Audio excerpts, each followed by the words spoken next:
Hey you guys, welcome back to my YouTube channel. I am back with another video. My name is Mecca. I'm a childcare provider. I run my childcare business in my home. If you are new, welcome. If you are returning, thank you for joining. Well, today's video, I have some great strategies for you guys. All of these strategies are from a learning experience. That's the only way I know how to share. But you guys know I don't like to keep you guys waiting, so let's get started.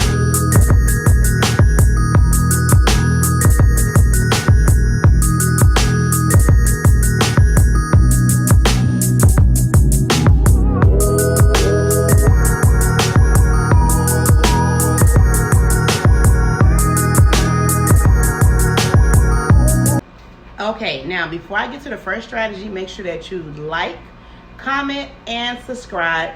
Hit the bell so therefore you can be notified every time I upload a new video. Now you guys are going to be seeing me looking down. Of course, it's my notes. Got to make sure I don't miss anything. Don't want you guys to miss what I've experienced and that you can learn and implement it into your daycare business. Okay, so let's get started with the first strategy. The first strategy is your setup. Your setup is very, very important. Even if it's in your home, you still want to make it look like a classroom. Therefore, it gives a vision that the children will be learning. And that's something that you want them to see anyway. You don't want to make it look like that they're just coming to your setting and they're just going to play all day. Like if you just have a couch and a TV and it's like, the parent will be like, what is my child going to be doing here all day now? She says she teach and she's going to prepare my child, but it don't look like it. Make sure that your setup look as closest to a classroom as possible. Next strategy is branding. You want to find colors that will represent your brand. And so therefore it can be elsewhere. Like people can be, oh, those colors remind me of such and such. And when you're out there, you want to stand out. That's the goal. You want to stand out from the rest.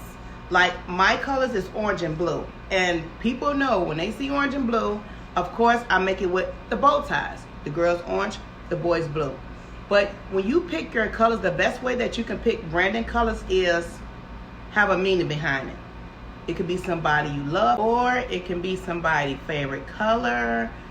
Also, you can actually look up the definition of each color and what does it mean. That can help you also. So that's a great strategy. Next strategy is uniforms. Okay, your business in your home. But do you know how easy you will make it for parents when their child have to come in uniform? Not only that, also, you have children that will be less fortunate than others.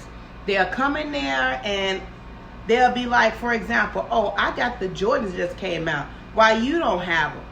You have kids feeling bad because maybe they asked their parent, can they get the Jordans that came out? But they can't afford it. So it literally throws all that out the window. Everybody looking alike. We are all up in this together.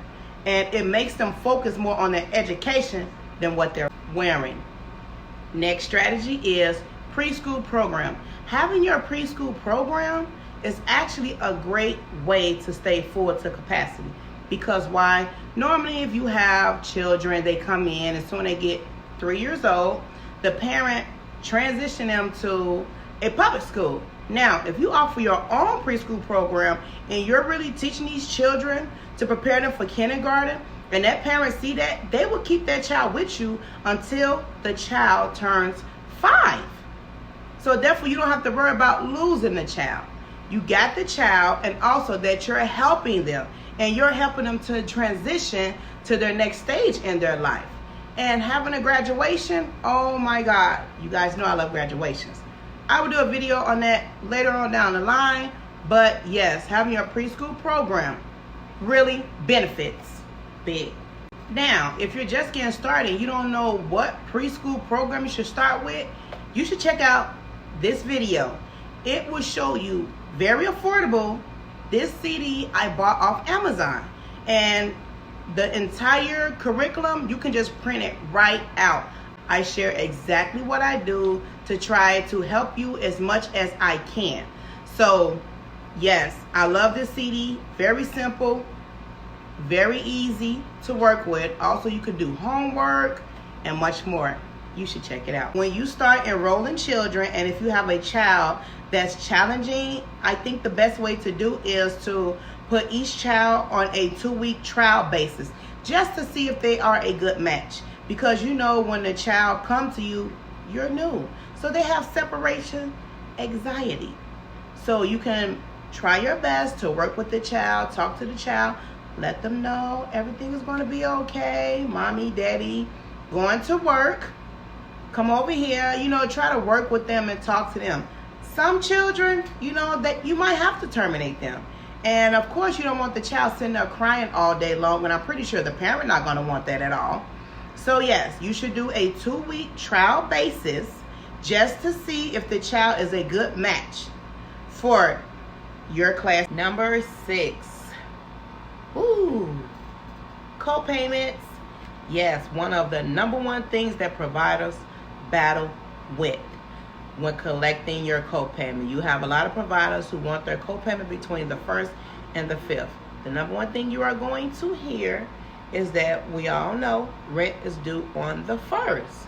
So you can make it where a parent can pay their copayment as far as the half portion within the first 2 weeks, the last portion within the last 2 weeks.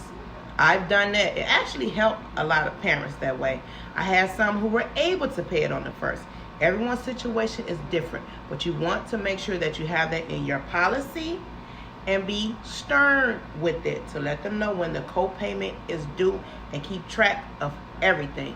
And I would like to mention also that what I did before, I had made it where if the copayment is not paid, the child cannot come. That helped a lot because they want to go to work. They want to go and make their money. You better believe it. And they don't want nothing to stop them. Just like how they got bills to pay and whatever else they got need to be taken care of, you have bills and needs also. Whatever you do while running the business, do not forget about you. Moving right along to number 7 strategy. This is about late policy. Now, you are running a business. It's not personal, it's a business. So, your late policy goes for everybody. You don't want to be like, oh, because it's my cousin. Once you let it go on, it's going to get later and later and later, and that's how people start taking advantage of you. So you want to make sure you have your late policy on your parent board. You want to make sure that you have it in your handbook. People will take your kindness for a weakness because fresh starting out, you'll find yourself being more lenient.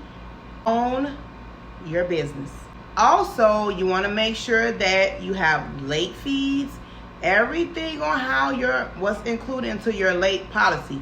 You want to have it posted at all times, not just post it, but stand on it. I understand things happen. It could be an emergency or whatever, but you will know if a parent is just coming late because they're out there, get off work, going to do their hair, going to get their nails done, or going grocery shopping, or going to find a birthday outfit. You just never know. Number 8, license hours. Now, starting off as a new provider, a lot of providers come to me and be like, I don't want to be watching children all day long like that. You don't have to. It's your business. But I will say it is good to be licensed from 6 a.m. to 12 a.m. because you never know what the future may hold. You have children from 6 a.m. to 6 p.m., but you didn't want to do to 12 a.m. Okay, say for example, it comes to a point where you don't want to do mornings anymore. You want to turn around and just do evenings. See, once you're licensed already, then you will start enrolling children for the evening, and you don't have to worry about the ending time being 6 p.m. because you are licensed to 12 a.m. So yes, it's great to be licensed around the clock from 6 a.m. to 12 a.m. It's your choice on what hours you want to operate. Next strategy, self-breaks. You want to make sure that you get a break. You don't want to overwork yourself. You don't want to feel like that you are not doing enough. Remember, progress over perfection. Once starting off, it is addictive, especially when you start going in stores and buying school supplies or whatever the case may be. I used to work around the clock, and it got me to the point where, yes, I got sick. You don't want to do that. Make sure you get a break. Even when it's nap time, you can sit down and go over paperwork, or even just take a mental break. It will help you. It helps you much better to operate also. Take your break. You don't want to work 7 days a week, even on weekends. Take time out for you. You will not regret it at all. Next strategy, juggling daycare kids and your kids. Okay, so you guys, you do not want to neglect your own children. Yes, it can happen. My kids felt neglected. I also uploaded a video regarding do not neglect your children. My kids were talking. I told them to say how they truly feel. You want to make sure that you can try to spend time with your children. And this actually happened because I was working from 6 a.m. to midnight. I worked at 18 hours a day. Yes, I was doing 7 days a week. Children sit back. They might not say, but they watch and they pay attention. Checking out this video, you can learn a lot and see exactly where I'm coming from. So yes, you want to try to make the schedule, try to make it as balanced as possible, so therefore you can work with both daycare and your children. Next strategy is number 11, separating ages. Now, when children come in, if they're siblings, I still separate them. They at home all day with each other. We know a lot of siblings fight a lot. So if I have siblings come in, I separate them. When they go to public school, charter school, private school, whatever it is, what are they going to do? They separate the children. Therefore, you don't have to worry about playing all the time, because 9 times out of 10, they're going to be playing. And then it's better for them because now they have that breathing room from each other. So separating the child is actually great for you and the children. Let me say this. You might have a parent that come in and have 2 children and say, well, you know, Jackie 9 and Johnny is 2. Jackie can watch Johnny. She can help you out. No, you're not going to do that because you're not a babysitter. You are a provider. Jackie going to go to her own ages over there. Johnny going to go with the 2-year-olds. You're going to separate them. You are not a babysitter. You are a child care provider. You are providing needs for these children that are going to help them. You don't babysit. No. We teach. We inspire. We help. We push. That's what we do. Next strategy, daycare furniture. Now in your setting, you want to have more furniture, supplies that are for the children. You don't want to make it look like it's all for you. And you have a whole living room set over here, and you got about a table and some toys, and that's it. If that parent wants that child to learn, they're going to look at it like, I don't like this. You don't have to have a lot. It don't even take a lot. You can go to different stores as far as Big Lots, Walmart, Target. I go everywhere. And the main thing is you want to get things that's going to help them with the basics. Playpens. Start off with what's more important. And you can work on building your way up.